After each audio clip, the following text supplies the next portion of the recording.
حال ہی میں ایک کتاب چھپی ہے، ڈاکٹر سید رضوان علی ندوی، وہ محقق ہیں تاریخ کے، انہوں نے بڑی تاریخی تحقیق کے بعد جو باتیں بیان کی ہیں وہ میں آپ کے سامنے رکھ رہا ہوں۔ عرب میں جنوب مغرب کی کونے میں، جہاں یہ یمن بھی آباد ہے، اس کے اوپر نجران ہے، اسی علاقے میں یمامہ کا علاقہ کہلاتا ہے۔ یہاں ایک قبیلہ آباد تھا، بنو تمیم۔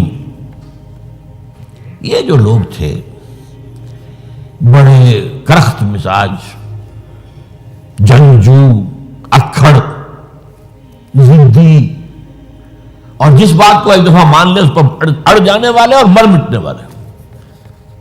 یہیں سے فتنہ پہلا اٹھا تھا۔ سب سے بڑا جو نئے جھوٹے نبی کھڑے ہوئے تھے ان میں سب سے بڑا تو مسلمہ کذاب تھا، یہی تو علاقہ تھا۔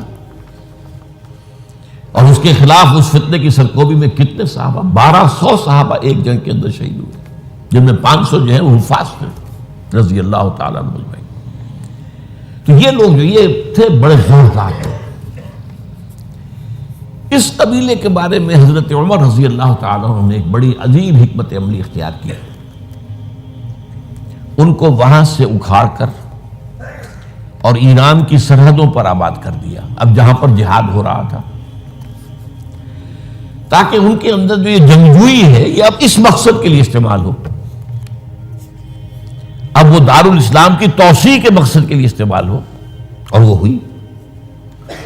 حضرت عمر نے 2 چھاؤنیاں بنائی تھی رضی اللہ تعالیٰ، کوفہ اور بصرہ، کیونکہ ظاہر بات ہے کہ اب جو اسلام کا دائرہ پھیل رہا تھا اور اسلامی حکومت پھیل رہی تھی، اور زیادہ تر جو ہے مشرق کی طرف پھیل رہی تھی، ایران اور خراسان وغیرہ کی طرف، تو اب مدینے سے اس کا کنٹرول اتنا آسان نہیں تھا، فاصلہ تھا، تو چھاؤنیاں بنائیں تاکہ یہ اس سرحد کے اوپر یہ موجودہ مرکز رہے، یہاں فوجیں موجود رہیں، کہیں کوئی بغاوت ہو تو اس کو کچلنے کے لیے وہ قوت فوری طور پر دستیاب ہو سکے۔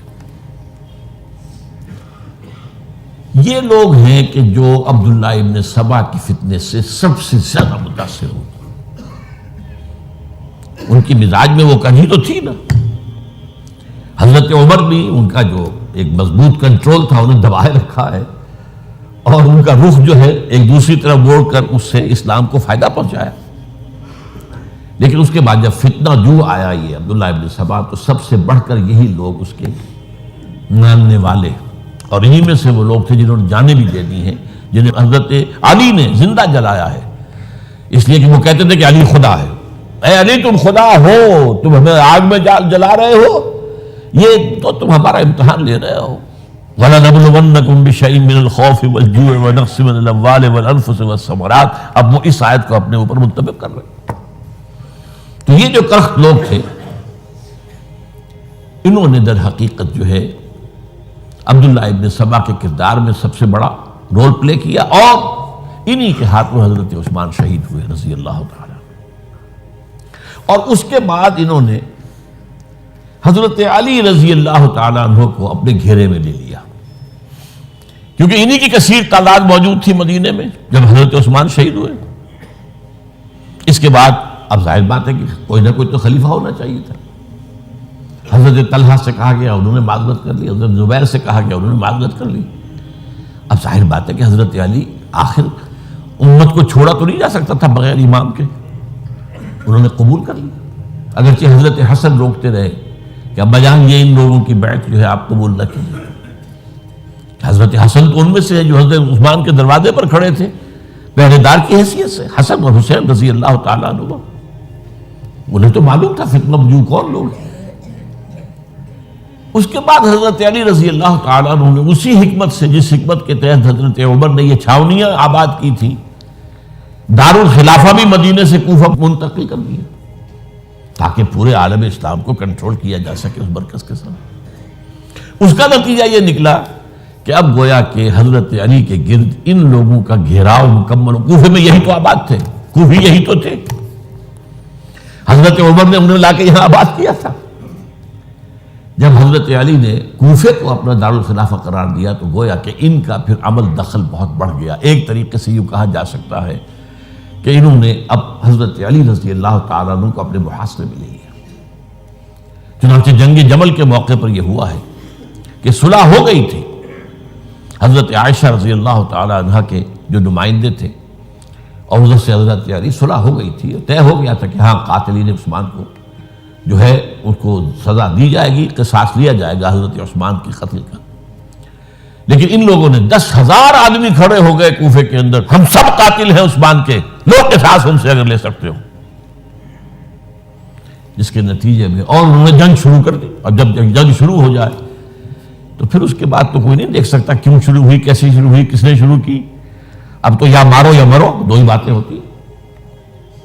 10,000 مسلمان ایک رات میں شہید ہوئے جنگ جمل میں. اب اس کے بعد حضرت علی رضی اللہ تعالیٰ عنہ کی خلافت جو ہے حضرت امیر معاویہ نے ماننے سے انکار کر دیا. جب تک قاتلین عثمان کو سزا نہیں دیتے ہم بیعت نہیں کریں گے. یہ نہیں کہ دعویٰ کیا ہو کہ میں خلافت کا حقدار ہوں، یہ نہیں، لیکن یہ کہ آپ کو ان کو سزا دینی چاہیے. اب یہ تھا وہ مخمصہ جس میں حضرت علی رضی اللہ تعالیٰ عنہ وہ فرماتے تھے کہ میرا ساتھ دو تو میں ان قاتلین عثمان سے سزا جو ہے ان کو سزا دے سکتا.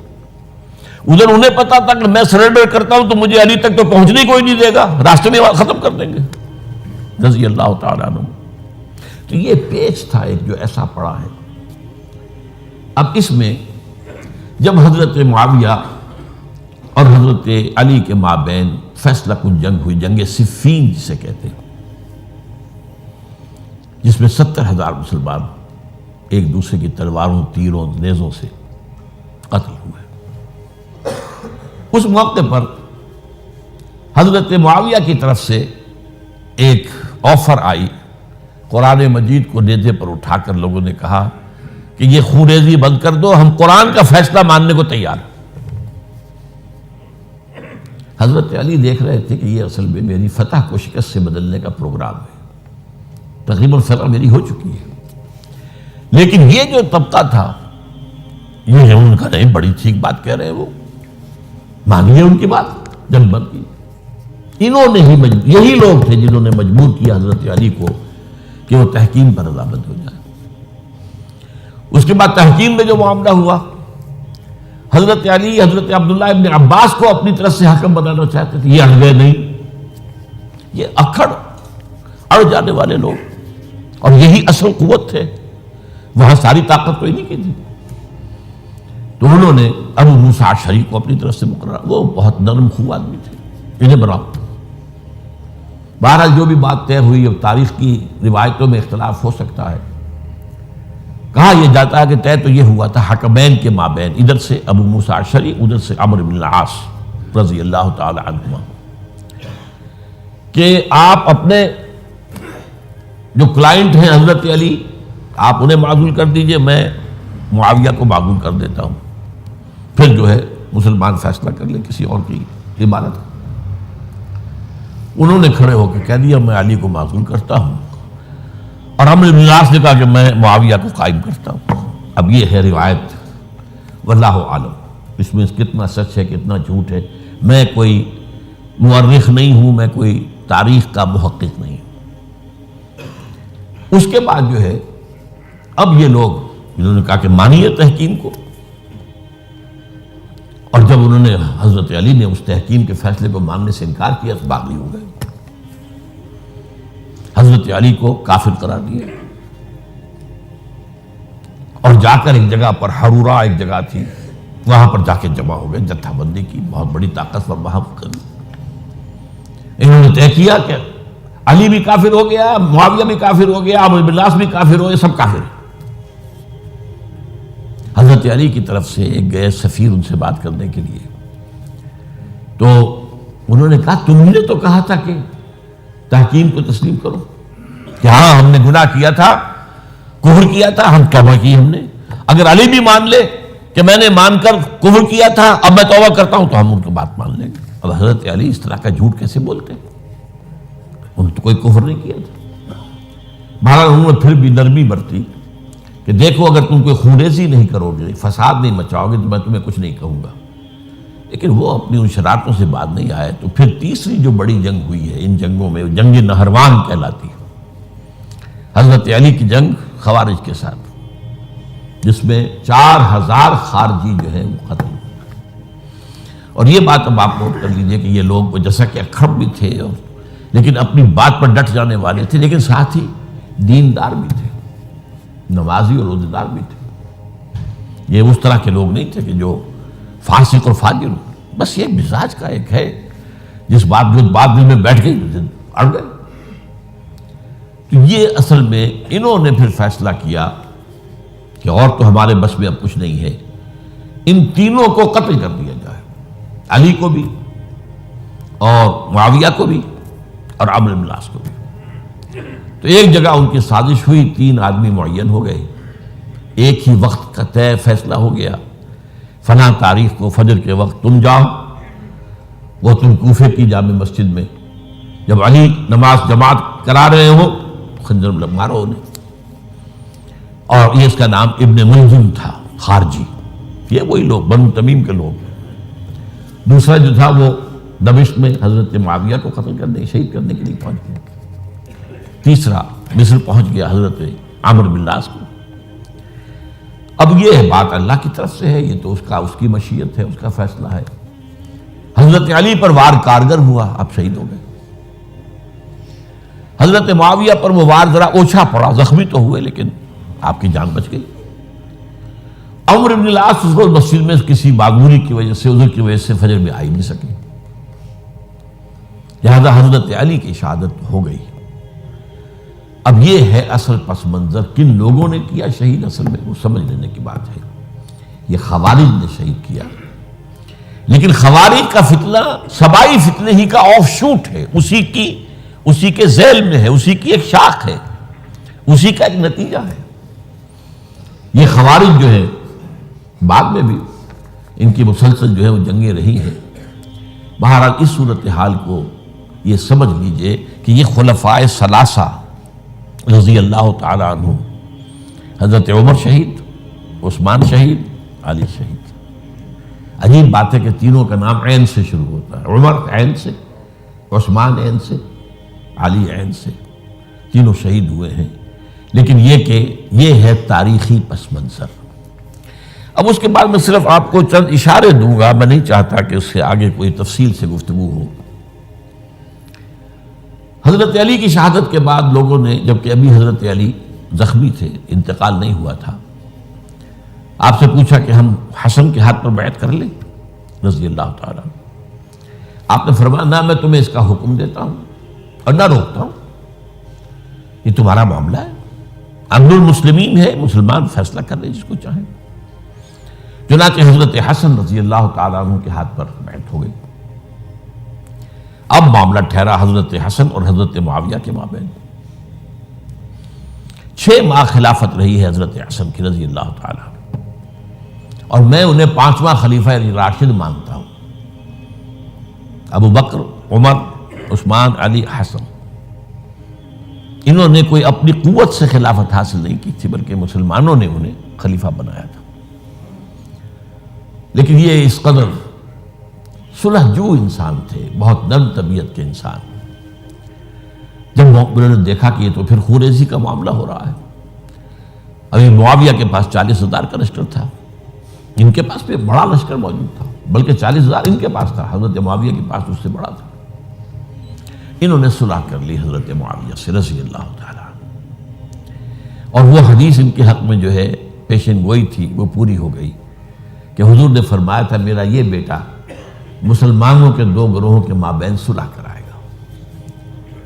یہ سن 41 ہجری کا واقعہ ہے، جب صلح ہو گئی اور حضرت حسن دستبردار ہو گئے اور امیر معاویہ کو اب خلیفہ تسلیم کر لیا گیا۔ اس کو عام الجماع کہتے ہیں، یعنی وہ انتشار اور تفرقہ جو صوبائی فتنے سے شروع ہوا تھا، اگرچہ اس کا نقطۂ آغاز تو بالفعل بنا شہادت عثمان، پھر وہ جنگ جمل اور جنگ صفین اور جنگ نہروان، اور اس کا ایک نتیجہ جو نکلا وہ کیا تھا کہ اسلامی حکومت کی حدود کی جو توسیع ہو رہی تھی وہ عمل رک گیا۔ وہ تو خلفائے ثلاثہ، اب یہ ثلاثہ میں گن رہا ہوں، حضرت ابوبکر، حضرت عمر، حضرت عثمان، ان کے دور میں ساری توسیع ہوئی، فتوحات ہوئی۔ حضرت علی کا دور جو ہے سارا خانہ جنگی کی نظر ہو گیا. وہ خلیفہ راشد ہیں، اس میں کوئی شک نہیں ہے، بہت عظیم شخصیت ہے، ہمارے نزدیک صحابہ کرام میں سوائے 3 کے سب سے بڑھ کر ہیں، سب سے افضل ہیں. ہاں، ابو بکر، عمر، عثمان ان سے افضل ہیں ہمارے نزدیک. خلافت جو ہے خلفاء کے مابین ترتیب فضیلت جو ہے وہ ترتیب خلافت کے مطابق اہل سنت کے نزدیک، لیکن باقی ہزاروں صحابہ میں تو سب سے اونچے ہیں. اس حوالے سے حضرت علی کا کوئی قصور نہیں ہے رضی اللہ تعالیٰ، ان کی کوئی کوتاہی نہیں ہے. انہیں خلافت ملی ہی ایسے پرفتن دور میں ہے. اگر کہنا جو ہے اگرچہ روکا گیا ہے کہ یہ کلمہ لو مت استعمال کیا کرو، اگر یوں ہوتا تو یوں ہو جاتا، لیکن یہ کہ بہرحال ہمارا سوچنے کا ایک انداز ہے. اگر حضرت علی کو اول دور میں خلافت ملی ہوتی تو ان کے کچھ اور نتائج اور ہوتے. اب یہ پرفتن دور کے اندر خلافت ملی، خانہ جنگی ہو رہی ہے، اور جو حالات میں نے آپ کو بتائے ہیں، ظاہر بات ہے کہ وہ دور جتنا نہ ذرائع آمد و رفت ایسے تھے، نہ ذرائع مواصلات ایسے تھے، نہ کمیونیکیشنز ایسی تھیں. وہ تو یوں سمجھیے کہ دارالخلافہ کے اندر کے حالات جو ہیں بس وہیں پر فیصلہ ہو رہا تھا. یا پہلے مدینے میں ہوا، حضرت عثمان شہید ہوئے، اور یا پھر کوفے میں ہو گیا. وہ تو اصل جو بھی طاقت اس مرکز کے اندر جس کے پاس طاقت تھی، اسی نے جو بھی اپنا فیصلہ ہے وہ منگوا لیا. بہرحال یہ جو حضرت حسن نے مصالحت کی ہے، جس کی بنا پر ہم تو انہیں سلام کرتے ہیں، ان کا احترام کرتے ہیں. انہوں نے خانہ جنگی ختم کی، فساد جو ہے اس کی جڑ کاٹ دی، تعامل جماعت ہو گیا، اب امن ہو گیا. اور نوٹ کیجئے اس کے بعد 20 برس تک امیر معاویہ کی حکومت رہی ہے. 20 برس اور کامل امن رہا ہے. اس میں یہ بھی ہے کہ ان کے تدبر کو بھی دخل حاصل تھا. یہ بھی ہے کہ انہوں نے کچھ طاقت کا استعمال بھی کیا. یہ بھی ہے کہ انہوں نے دل جوئیاں بھی کی لوگوں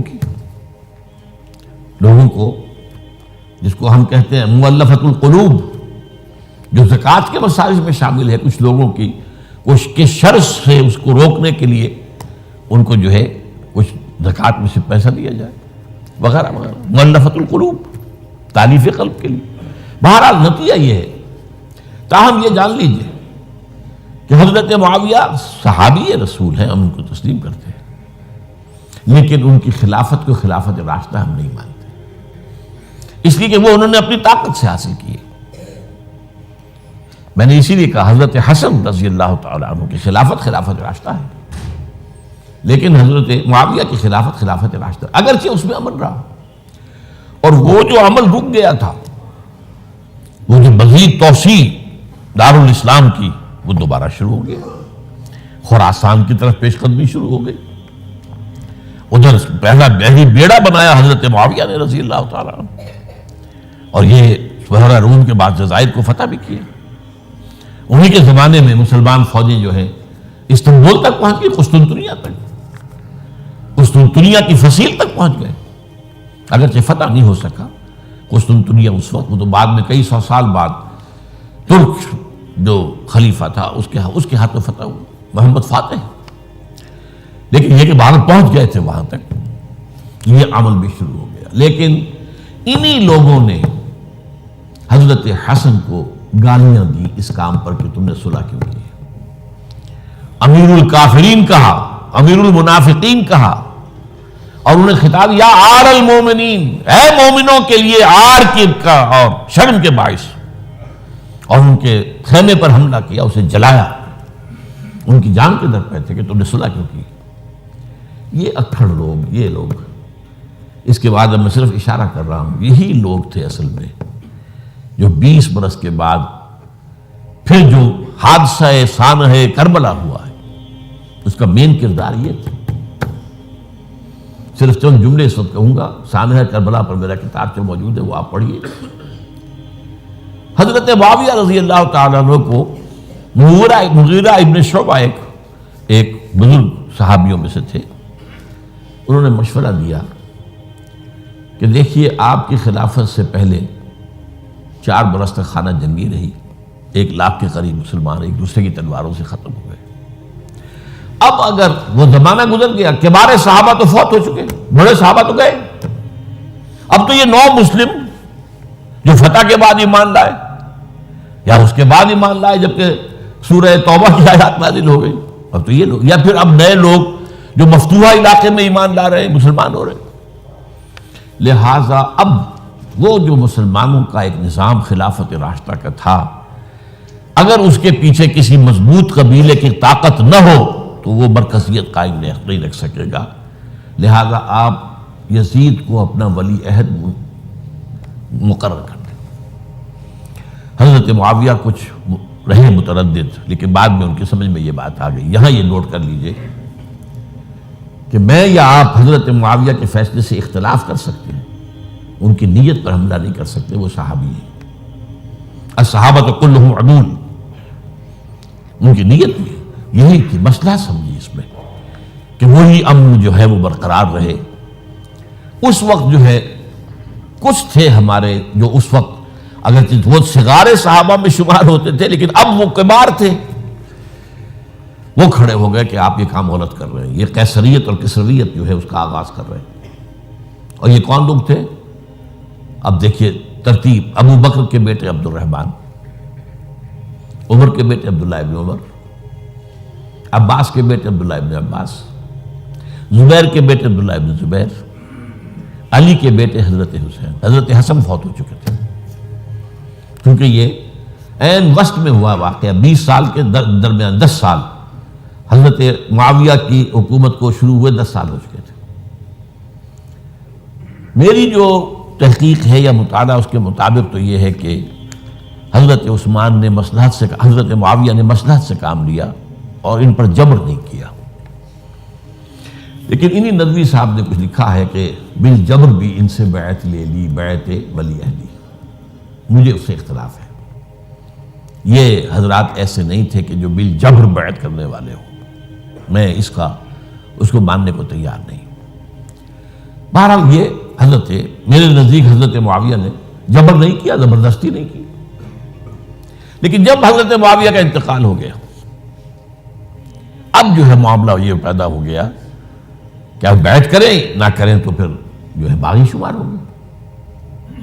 عبد الرحمن ابن ابو بکر رضی اللہ تعالی عنہما وہ فوت ہو چکے تھے، اب 4 رہ گئے تھے، عبداللہ ابن عمر، عبداللہ ابن عباس، یہ دونوں تھے جو عمر میں بڑے تھے، عبداللہ ابن زبیر اور حسین ابن علی رضی اللہ تعالی عنہ۔ ان چاروں نے کہا کہ کام غلط ہوا ہے یہ، لیکن اس کے بعد ایک تفریق ہو گئی۔ یہ جو دونوں بزرگ تر تھے، حضرت عبداللہ ابن عمر، عبداللہ ابن عباس، ان دونوں نے کہا کام تو غلط ہے لیکن ایسا نہیں ہے جس کی بنا پر خونریزی کرائی جائے، مسلمانوں کا خون بہے، بغاوت کی جائے، ایسا نہیں۔ مطلب یہ کہ اس کے اندر مصلحت کا تقاضا یہ ہے کہ اس وقت جو ہے اس کو تسلیم کر دیا جائے۔ لیکن یہ جو دو نوجوان تھے، ان کے اندر، نوجوان نہیں کہ وہ جوان تھے ماشاءاللہ، لیکن یہ کہ جوش زیادہ تھا، یہ اڑ گئے کہ نہیں، ہم اس غلطی کو اب نہیں چلنے دیں گے۔ حضرت عبداللہ ابن زبیر اور حسین ابن علی رضی اللہ تعالیٰ عنہ۔ اب دیکھیے اصل فیصلہ کن بات کیا ہوئی، ان دونوں حضرات میں ایک اختلاف ہو گیا۔ حضرت عبداللہ ابن زبیر کا کہنا یہ تھا کہ یہی مقیم رہی ہے مکے میں، اور یہی سے جو ریزسٹنس موومنٹ ہے وہ شروع کی جائے بنو امیہ کی حکومت کے خلاف۔ ادھر سے کوفیوں کے خطوط چلے آ رہے تھے حضرت حسین کو رضی اللہ تعالیٰ عنہ، آپ آئیے، ہم آپ سے بیعت کریں گے۔ حضرت حسین نے اپنے بھائی، چچا داد بھائی مسلم بن عقیل کو بھیجا، ان کے ہاتھ پر 10-12 ہزار کوفیوں نے بیعت کر دی حضرت حسین کے لیے، اور ان کے خطوط کے جو ہے وہ تو پورے کے پورے تھیلے تھے حضرت حسین کے پاس۔ اس سے پھر حضرت حسین نے سفر کیا، ادھر یہ ہوا کہ یزید کی طرف سے عبید اللہ ابن زیاد جو ہے گورنر بن کر آیا، اس نے جو تشدد کیا کوفیوں پر، سب نے بیعت توڑ دی، اور حضرت مسلم بن عقیل جو ہے ان کو شہید کر دیا۔ یہ خبر پہنچی ہے حضرت حسین کو، آپ ابھی درمیان میں تھے سفر کے، آپ نے مناسب سمجھا کہ میں واپس لوٹ جاؤں، لیکن حضرت مسلم بن عقیل کے بیٹے کھڑے ہو گئے کہ اب ہم قصاص لیے، ہمارا باپ شہید کیا گیا، قصاص لیے بغیر تو نہیں جائیں گے۔ اب یہ مروت کے خلاف تھا حضرت حسین کی کہ وہ ان کو چھوڑ دیتے۔ یہ وجہ ہے کہ وہ حادثہ پیش آیا، اور اس میں بھی اصل وجہ میں بتاتا ہوں، وقت جو ہے ختم ہو گیا ہے۔ وہ یہ ہے کہ حضرت حسین نے جب وہ لشکر تھا کوفیوں کا، کوفی تو آئے تھے نا، وہی کوفی جنہوں نے بیعت کی تھی، وہی بیعت توڑنے والے تھے، وہی لشکر میں آئے تھے حضرت حسین کے خلاف۔ حضرت حسین نے وہاں عین میدان جنگ میں اعلان کیا، دیکھو فلاں ابن فلاں، یہ تمہارا خط ہے کہ نہیں، تم نے مجھے بلایا، دیکھو فلاں ابن فلاں، تم نے مجھے دعوت دی تھی کہ نہیں، یہ دیکھو میرے پاس تمہارے خطوط جو ہیں تھیلے بھرے ہوئے موجود ہیں۔ اب انہیں اندیشہ یہ ہوا کہ اگر حضرت حسین کو کسی طرح بھی یزید تک پہنچ جانے دیا گیا تو ہمارا جو ہے بانڈا پھوٹ جائے گا، پھر ہماری خیر نہیں۔ ورنہ حضرت حسین نے کہا تھا، دیکھو یا مجھے واپس جانے دو، یا مجھے سرحدوں کی طرف جانے دو، میں کفار کے ساتھ جہاد کرتے ہوئے اپنی زندگی صرف کر دوں گا، یا مجھے یزید کے پاس جانے دو، میں اس کے ساتھ اپنا معاملہ کر لوں۔ انہوں نے کہا کہ اگر یزید تک ان کی رسائی ہو گئی تو پھر ہماری خیر نہیں۔ تو انہوں نے نہ صرف یہ کہ شہید کیا، وہی کوفی، وہی بنو تمیم کے لوگ، وہی اکھڑ، انہوں نے نہ صرف یہ کہ شہید کیا بلکہ پھر خیموں کو آگ لگائی۔ کیوں لگائی؟ تاکہ وہ جو ڈاکومنٹری پروف تھا ان کے خلاف وہ ختم ہو جائے، ورنہ آگ لگانے کی کیا ضرورت تھی؟ انہوں نے اور تو کوئی نہیں کیا، یعنی وہ کام تو نہیں کیا کہ جو کسی مفتون کے ساتھ کیا جاتا ہے۔ حضرت حسین کے بیٹے بیمار تھے، حضرت علی بن حسین زین العابدین رحمۃ اللہ علیہ، انہیں شہید تو نہیں کیا۔ جو خواتین تھیں جو ان کی کوئی بے حرمتی نہیں کی۔ یہ نہیں کہا کہ اب یہ تو جیسے کہ خوارج کہتے تھے جو مسلمان کافر ہو گئے، مسلمان ہیں ان کے نزدیک کافر ہیں، ان کی بیویاں بھی حلال ہیں ہم پر، وہ تو کنیزیں ہیں، پھر حاصلہ یہ تو نہیں کیا۔ خیمے جلائے اس لیے ہے کہ وہ جو ثبوت تھا ان کے خلاف وہ ختم ہو جائے۔ یہ حادثہ فاجعہ بھی در حقیقت اسی سلسلہ سبائیہ، وہ فتنہ جو ہے اسی کا اس کی ایک کڑی ہے۔ یہ ہے وہ ہماری تاریخ کے جو ہمارا صدر اول ہے، اس میں جو یہ شہادتیں ہوئی ہیں ان کا تاریخی پس منظر۔ آج اسی پر اکتفا کر رہا ہوں۔ اقول قولی ھذا واستغفر اللہ لی ولکم ولسائر المسلمین والمسلمات۔